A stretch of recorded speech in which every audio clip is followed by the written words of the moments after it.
কালকের রাত্রে fried rice অনেকটা বেঁচে গেছিলো, কিন্তু চিকেন বাঁচিনি, তাই আজকে সকালবেলায় একটু চিলি এগ বানিয়ে নিলাম। তো দেখো, তোমাদের সাথে শেয়ার করছি এই রেসিপিটা। তো আমি এখানে 4টে মতন ডিম নিয়ে নিয়েছি, সেটা টিফিন বক্সে নিয়ে নিয়েছি।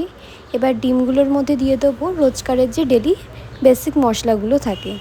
তো তোমরা বুঝতেই পারছো কী কী মশলা দিয়েছি। সবটা দিয়ে ভালো করে ডিম দিয়ে ঘেটে নিলাম। এবার কড়াইতে এটাকে ভাপে সেদ্ধ করে নেবো। এরপর কড়াইতে দেখো আমি যে ইনগ্রিডিয়েন্টসগুলো দিচ্ছি সেগুলো আমি মেনশন করে দিচ্ছি ওপরে স্ক্রিনে। তো সেটা দিয়ে ভালো করে মিশিয়ে নিয়েছি। এখানে আমি সসটাও রেডি করে নিয়েছি, chilli sauce, soya sauce, tomato sauce সব একসাথে মিশিয়ে গোলমরিচের গুঁড়ো, নুন আর চিনি দিয়ে নিয়েছি। এদিকে দেখো আমার ডিমটাও কিন্তু একদম রেডি হয়ে গেছে। এবার ছুরির সাহায্যে আমি এটাকে পিস পিস করে ছোটো ছোটো করে টুকরো করে নেবো।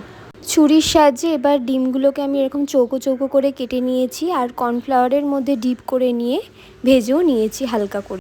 আর এইদিকে দেখো আমার গ্রেভি একদম রেডি হয়ে গেছে। একটু কর্নফ্লাওয়ার গুলে সেইটার মধ্যে দিয়ে দিলাম গ্রেভিটার মধ্যে। আর ভেজে রাখা যে ডিমগুলো সেগুলোও দিয়ে দিয়েছি। ওপর থেকে তিল ছড়িয়ে নিলাম। এই সময় কিন্তু গ্যাসের ফ্লেমটা একদম বন্ধ করে দেব।